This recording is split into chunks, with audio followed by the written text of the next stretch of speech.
এঁচোড়কে আমরা সবাই গাছ পাঠা বলে থাকি, আর সেই এঁচোড়কেই পাঠার মাংসের সাথে একটু অন্যরকমভাবে তোমাদেরকে করে দেখাবো। নমস্কার, 16 আনা বাঙালির রান্নাঘরে তোমাদের সবাইকে স্বাগত। আজকে আমি তোমাদেরকে যে রান্নাটা করে দেখাবো সেটা হচ্ছে এঁচোড় মটনের কোপ্তাকারি। তাহলে চলো, এই কোপ্তা বানানোর জন্য প্রথমে বেসনটাকে একটু ভেজে নেব। আমি হাফ কাপ বেসন কড়ার মধ্যে দিয়ে দিলাম। এবার লো ফ্লেমে বেসনটাকে একটু নাড়াচাড়া করে নিচ্ছি। বেসনটা ভাজা হয়ে গেছে, আর বেসনটা যদি কাঁচা ব্যবহার করি তাহলে কোপ্তার মধ্যে একটা বেসনের গন্ধ ছাড়ে, তাই বেসনটাকে একটু নাড়াচাড়া করে নিলাম। এবার ওই কড়ার মধ্যে আমি বেশ কিছুটা সর্ষের তেল দিয়ে দিলাম। আমি একটা মিডিয়াম সাইজের পেঁয়াজ কুচিয়ে রেখেছিলাম। এবার কোপ্তা বানানোর জন্য আমার একটু পেঁয়াজ বেরেস্তা দরকার, তাই প্রথমে আমি পেঁয়াজ বেরেস্তাটা করে নিচ্ছি। পেঁয়াজ বেরেস্তাটা যখন করবে তখন কিন্তু অবশ্যই গ্যাসের ফ্লেমটা জোরে দিয়ে ভাজবে। হাই ফ্লেমে পেঁয়াজটাকে নাড়াচাড়া করে ভেজে নিলাম। এর থেকে বেশি ভাজবো না, কারণ পেঁয়াজটা ভাজার পরও তুলে নেওয়ার পরও অনেকক্ষণ কুক হতে থাকে। পেঁয়াজটা ভাজা হয়ে গেছে। আর এখানে দেখো আমি 350 গ্রাম মতন মাটন কিমা নিয়ে নিয়েছি। কিমাটাকে ভালো করে ধুয়ে পরিষ্কার করে রেখেছি। কিমাটাকে পেস্ট করে নেবো। একটা বড় সাইজের মিক্সিং জার নিয়ে নিলাম। এই জারের মধ্যে কিমাটা দিলাম, 4টে কাঁচা লঙ্কা দিয়ে দিলাম। এই পেস্টের মধ্যে আমি কিছু মশলা দিয়েছি লবণ, হলুদ, গোলমরিচের গুঁড়ো, ধনে গুঁড়ো আর জিরে গুঁড়ো। এখানে ধনে গুঁড়ো, জিরে গুঁড়ো আর গোলমরিচের গুঁড়ো আমি 1 চা চামচ করে নিয়ে নিয়েছি। এবার এর মধ্যে আমি দিয়ে দিলাম 1 টেবিল চামচ মতন আদার পেস্ট, আর দিয়ে দিচ্ছি 1 চা চামচ মতন রসুনের পেস্ট। দিয়ে দিলাম 1 চা চামচ ধনেপাতার পেস্ট। যেহেতু আমার কাছে গোটা ধনেপাতা নেই, তাই আমি 1 চা চামচ ধনেপাতার পেস্ট দিয়ে দিলাম। আর যে পেঁয়াজটা বেরেস্তা করে রেখেছিলাম সেই পেঁয়াজটা দিয়ে দিলাম, আর দিয়ে দিচ্ছি ভেজে রাখা বেসনটা। এবার সব কিছু আমি পেস্ট করে নিয়ে আমি ফিরে আসছি। দেখো, সমস্ত কিছু আমার পেস্ট করা হয়ে গেছে। একটা বোলের মধ্যে নিয়ে নিয়েছি। আর এখানে এঁচোড়টাকে আমি আগে থেকে একটু হলুদ দিয়ে সেদ্ধ করে রেখেছি। আমি কিন্তু এই এঁচোড়ের মধ্যে কোনো লবণ দিইনি। এখন এই পেস্টটার মধ্যে দিয়ে দিলাম 1 টেবিল চামচ মতন সাদা তেল। তেলটা দিয়ে ভালোভাবে আমি পেস্টটাকে মেখে নিচ্ছি।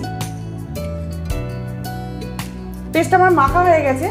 আমি গরম মশলার গুঁড়োটা দিতে ভুলে গিয়েছিলাম, তাই আমি এখানে দিয়ে দিচ্ছি 1/2 চা চামচ গরম মশলার গুঁড়ো। তোমরা এটা আগেও দিতে পারো। এবার আবারও এটাকে ভালোভাবে আমি মেখে নিচ্ছি। সব কিছু মাখা হয়ে গেছে। এখন হাতের মধ্যে একটু তেল মাখিয়ে নিয়ে আমি ছোট ছোট করে কোপ্তা করে নিচ্ছি। এবার কোপ্তার সাইজটা তোমরা তোমাদের ইচ্ছা অনুপাতে গড়ে নেবে। দেখো, আমি এরকম সাইজের কোপ্তা গড়ে নিলাম। এখন কোপ্তাগুলোকে আমি ভেজে নেবো। যে তেলের মধ্যে আমি পেঁয়াজ বেরেস্তাটা করেছিলাম সেই তেলের মধ্যে আমি কোপ্তাগুলোকে ভেজে নিচ্ছি।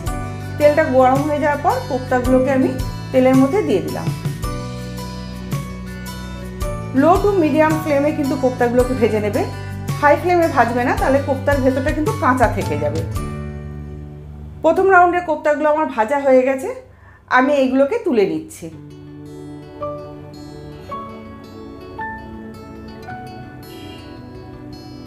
এই একইভাবে আমি বাদবাকি কোপ্তাগুলোকেও ভেজে নেব। আবারও বলছি, কোপ্তাগুলো কিন্তু হাই ফ্লেমে ভাজবে না, তাহলে কিন্তু ভেতরটা কাঁচা থেকে যাবে। লো টু মিডিয়াম ফ্লেমে কোপ্তাগুলোকে ভেজে নিতে হবে। সমস্ত কোপ্তা আমার ভাজা হয়ে গেছে। কোপ্তাগুলো তুলে নিয়েছি। ওই তেলের মধ্যে আমি আলুটাকে ভেজে নিচ্ছি। যেহেতু এঁচোড়টাকে আমি বড় বড় করে কেটেছি, তাই আলুটাকেও আমি বড় বড় করে কেটে নিয়েছি।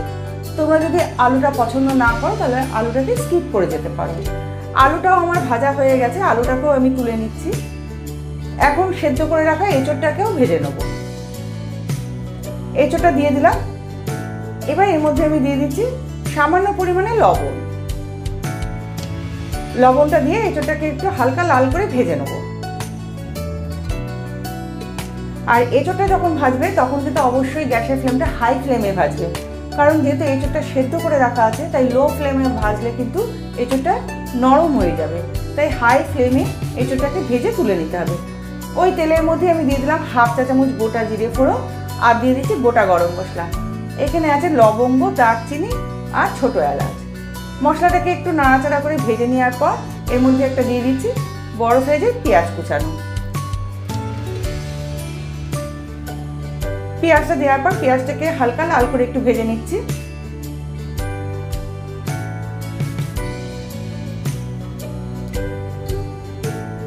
পেঁয়াজটা যখন হালকা ভাজা হয়ে আসবে তখন এর মধ্যে আমি দিয়ে দিলাম চেরা কাঁচা লঙ্কা। এখানে আমি 2-3টে চেরা কাঁচা লঙ্কা দিয়ে আবার একটু নাড়াচাড়া করে নিয়ে এর মধ্যে দিয়ে দিলাম টমেটো। টমেটোটা দেওয়ার পর একটু নাড়াচাড়া করে আমি এর মধ্যে দিয়ে দেবো লবণ, যাতে টমেটোটা খুব তাড়াতাড়ি নরম হয়ে যায়। লবণটা দিয়ে আবার একটু মিক্সড করে নিলাম। এবার এর মধ্যে আমি দিয়ে দিচ্ছি মশলা, দিয়ে দিচ্ছি 1 চা চামচ আদার পেস্ট,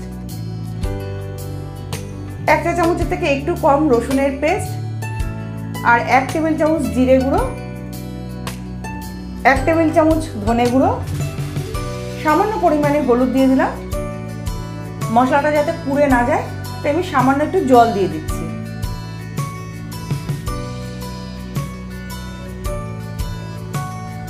এবার এর মধ্যে আমি দিয়ে দিচ্ছি 1 চা চামচ মতো কাশ্মীরি রেড চিলি পাউডার, যাতে কালারটা খুব সুন্দর হয়।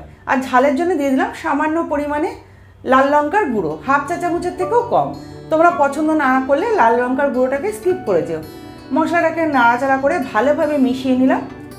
এখন চাপা দিয়ে মশলাটাকে কষিয়ে নেবো, যাতে টমেটো পেঁয়াজগুলো ভালোভাবে মিশে যায় এবং মশলাটা নরম হয়ে যায়। দেখো সমস্ত মশলাটা কষানো হয়ে গেছে আর মশলা থেকে তেলও ছেড়ে দিয়েছে, টমেটোটাও গলে গেছে। নাড়াচাড়া করে মশলাটা ভালোভাবে মিশিয়ে নিলাম। এখন এর মধ্যে আমি দিয়ে দিচ্ছি 2 টেবিল চামচ ফেটানো দই। আর দইটা যখন দেবে তখন কিন্তু গ্যাসের ফ্লেমটা লোতে রেখে দেবে, তা নাহলে দইটা ফেটে যাবে। আর দইটা দেওয়ার পর কিন্তু ক্রমাগত নাড়াচাড়া করে মশলাটাকে কষিয়ে নিতে হবে। যদি নাড়াচাড়া না করো তাহলেও কিন্তু দইটা ফেটে যাওয়ার চান্স থাকবে। দেখো মশলাটা আমার কষানো হয়ে গেছে, মশলা থেকে তেল ছেড়ে দিয়েছে। এবার আস্তে আস্তে আমি যে সমস্ত জিনিস ভেজে রেখেছিলাম, এঁচোড়, আলু, কোপ্তা, সব কিছু এই মশলার মধ্যে দিয়ে দিচ্ছি। সব কিছু দেওয়ার পর ভালোভাবে মশলার সাথে নাড়াচাড়া করে এঁচোড়, আলু, কোপ্তাটাকে একটু কষিয়ে নিচ্ছি। 1 থেকে 2 মিনিট মতো এটাকে নাড়াচাড়া করে কষিয়ে নেবে।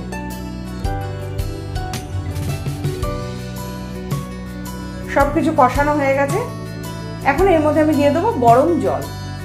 যেহেতু মাটন কোপ্তা দেওয়া আছে তাই কিন্তু কখনোই তোমরা ঠান্ডা জল দেবে না, গরম জলই দেবে। আর গরম জল যে কোনো রান্নাতে দিলেই রান্নার স্বাদ বেড়ে যায়। বেশ কিছুটা গরম জল দিয়ে দিলাম আর দিয়ে দিলাম 1/2 চা চামচ মতন লবণ। তবে লবণটা কিন্তু খেয়াল রেখে দিতে হবে, আমি কিন্তু খেপে খেপে লবণ দিয়ে যাচ্ছি। লবণটা দেওয়ার পর আবার নাড়াচাড়া করে এটাকে চাপা দিয়ে দেবো 5 মিনিটের জন্য। 5 মিনিট পর চাপাটা খুললাম। লো টু মিডিয়ামে রেখে চাপা দিয়েছিলাম। চাপাটা খুলে এর মধ্যে আমি দিয়ে দিচ্ছি 1 চা চামচ মতন চিনি। যেহেতু এঁচোড় আছে তাই আমি এর মধ্যে 1 চা চামচ চিনি দিয়ে দিলাম। চিনিটা দেওয়ার পর আবারও 5 মিনিটের জন্য আমি চাপা দিয়ে দিলাম। 5 মিনিট পর চাপাটা খুললাম। এঁচোড় মটনের কোপ্তা কারিটা আমার শেষ হয়ে এসছে। এবার এর মধ্যে আমি সবার শেষে দিয়ে দিলাম 1/2 চা চামচ গরম মশলার গুঁড়ো আর দিয়ে দিচ্ছি 1 চা চামচ ঘি। ঘি আর গরম মশলাটা দেওয়ার পর একটু নাড়াচাড়া করে গ্যাসের ফ্লেমটাকে অফ করে এটাকে চাপা দিয়ে দিতে হবে, যাতে ঘি আর গরম মশলার গুঁড়োর ফ্লেভারটা সব কিছুর মধ্যে ভালোভাবে মিশে যায়। দেখো আমি একটু নাড়াচাড়া করে নিলাম। এখন গ্যাসের ফ্লেমটাকে অফ করে দিয়ে 5 মিনিটের জন্য আমি চাপা দিয়ে দেবো। 5 মিনিট পর চাপাটা খুললাম। আমার এই এঁচোড় মটনের কোপ্তা কারি রেসিপিটা তৈরি হয়ে গেছে। আর এটা কিন্তু খেতে দুর্দান্ত হয়। তোমরা বাড়িতে একবার বানিয়ে খেয়ে দেখো। আর আমার এই নতুন রেসিপিটা যদি তোমাদের ভালো লাগে আমাকে কমেন্ট করে জানিও। আর রেসিপিটা ভালো লাগলে পুরনো বন্ধুরা আমার পাশে থেকো, আর নতুন বন্ধুরা আমার চ্যানেলটাকে সাবস্ক্রাইব করে দিয়ে পাশে বেল আইকনটা টিপে দিও, যাতে আমি নতুন নতুন ভিডিও ছাড়লে তার নোটিফিকেশন তোমরা পেয়ে যাও।